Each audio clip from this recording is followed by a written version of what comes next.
नमस्ते प्यारे दोस्तों एवं मेरे प्यारे विद्यार्थियों, आप सबों का अपने ही YouTube चैनल वेदर्षि नॉलेज सेंटर में हार्दिक स्वागत है।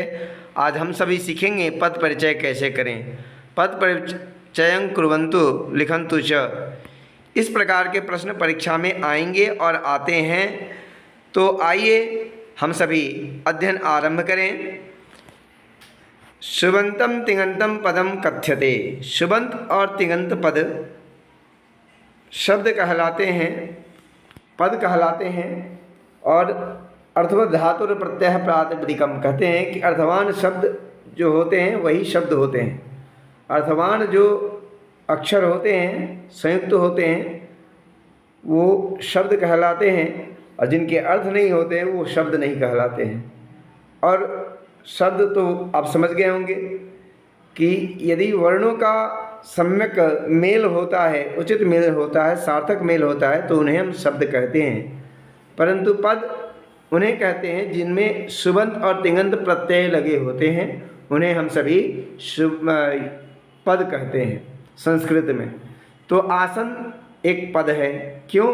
क्योंकि इसमें प्रत्यय लगे हैं, तिङन्त प्रत्यय लगे हैं। सन्ति क्या है? ये भी पद है।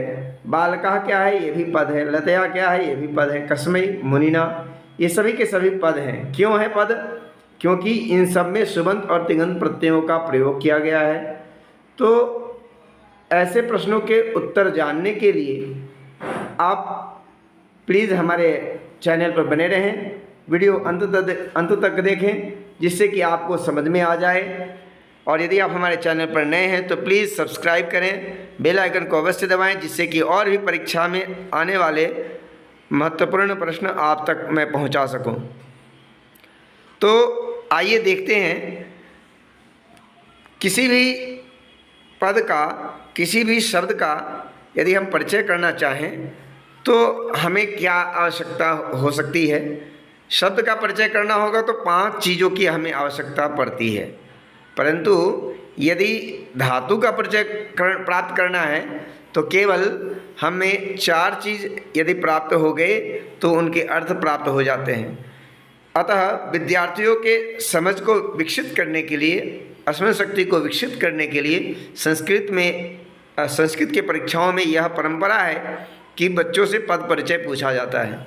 अतः यह पद परिचय अत्यंत महत्वपूर्ण हो जाता है सभी बच्चों के लिए, जो कक्षा 5वीं से लेकर के 10वीं तक के बच्चे जो संस्कृत पढ़ रहे हैं या उससे ऊपर भी जो संस्कृत पढ़ रहे हैं, उनको पदों का परिचय अवश्य जानना चाहिए कि उन पद में मूल शब्द क्या है, लिंग क्या है, विभक्ति क्या है, वचन क्या है और उनके अर्थ क्या है।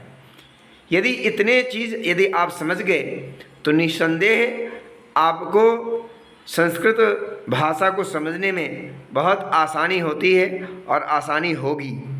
इसलिए मैंने आप सबों के लिए यह वीडियो तैयार किया है जिससे कि आप पद परिचय करना सीख जाएं और पद परिचय करते हुए आप किसी भी भाषा के मीनिंग को, किसी भी भाषा के जो मूल तत्व हैं उसको आप समझ पाएँ।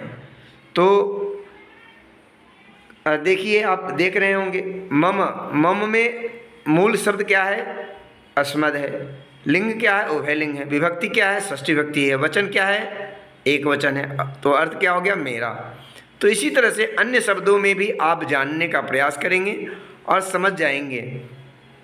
आशा करते हैं आपको ये अभ्यास परीक्षा के लिए अति महत्वपूर्ण लग रहा होगा और हमें भी लग रहा था कि आप सभी को यह अवश्य बताया जाए कि पद परिचय कैसे करें।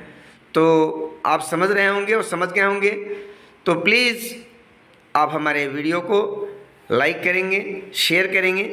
इसी आशा के साथ मैं आप सबों को और भी अभ्यास दूंगा जिससे कि आप कमेंट बॉक्स में लिख करके बताएंगे कि दिए गए शब्द का मूल अर्थ क्या है और दिए गए शब्द का विभक्ति क्या है, वचन क्या है और उसका लिंग क्या है। साथ ही साथ जो शब्द रूप हैं उनके आपको पता करना है मूल शब्द, लिंग, विभक्ति, वचन और अर्थ।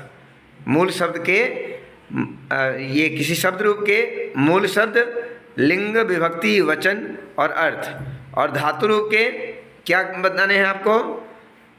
मूल धातु उसका क्या है, और पुरुष क्या है, वचन क्या है और अर्थ क्या है, यह सब आपको बताना है। आगे मैं आपको आप सभी के लिए प्रश्न दे रहा हूँ और उस प्रश्न को आप कमेंट बॉक्स में लिख करके अवश्य बताएंगे, जिससे कि हमें पता चले कि आप कितने सजग हैं और कितने परीक्षा के लिए तैयार हैं, ये हमें पता चले। और अपने क्लास रोल नंबर अवश्य हमें बताएंगे, जिससे कि हमें पता चले कि किस क्लास के बच्चे ने रिस्पांस दिया है।